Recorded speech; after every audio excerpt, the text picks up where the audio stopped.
السلام علیکم دوستو، اگر آپ کو ہماری ویڈیو اچھی لگے تو ہمارے چینل کو ضرور سبسکرائب کر دیجئے گا۔ پرانے وقتوں کی بات ہے، کسی شہر کا قاضی مرغی لینے بازار گیا۔ دکاندار دکان بند کر چکا تھا۔ وہ ایک گاہک کے لیے مرغی ذبح کر کے اس کا انتظار کر رہا تھا۔ قاضی صاحب نے کہا، یہی مرغی دے دو۔ دکاندار نے کہا، میں مرغی کے مالک کو کیا جواب دوں گا؟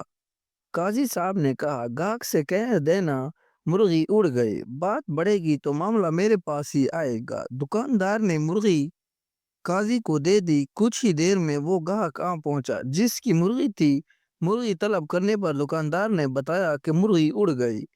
وہ نہ مانا اور دکاندار کو پکڑ کر قاضی کے پاس چل دیا۔ راستے میں دو افراد جھگڑے رہے تھے۔ دکاندار بیچ بچاؤ کرانے لگا تو اس کی انگلی لڑنے والے میں سے ایک شخص کی آنکھ میں لگ گئی، جس سے اس کی آنکھ ضائع ہو گئی۔ وہ یہودی تھا، سو وہ بھی اپنا معاملہ لے کر قاضی کی طرف ساتھ ہی چل پڑا۔ دکاندار بہت پریشان تھا کہ مرغی کے معاملے میں تو قاضی بچا لے گا، مگر اس کے معاملے میں کیا ہوگا؟ دکاندار سوچ سوچ کے اتنا پریشان ہوا کہ اچانک ہاتھ چھڑا کر بھاگا اور مسجد کے مینار پر چڑھ کر نیچے کود گیا۔ نیچے ایک بوڑھے شخص کھڑا تھا۔ دکاندار سیدھا اس پر گرا اور وہ بوڑھا شخص وہیں مر گیا۔ مرنے والے بوڑھے شخص کے بیٹے نے دکاندار کو پکڑ لیا۔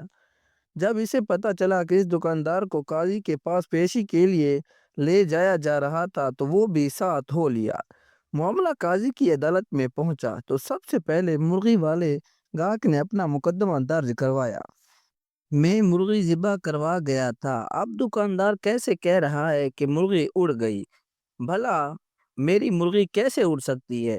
قاضی نے مدعی کو غصے سے دیکھا اور کہا، کیا مرنے کے بعد دوبارہ زندہ ہونے پر تمہارا ایمان نہیں ہے؟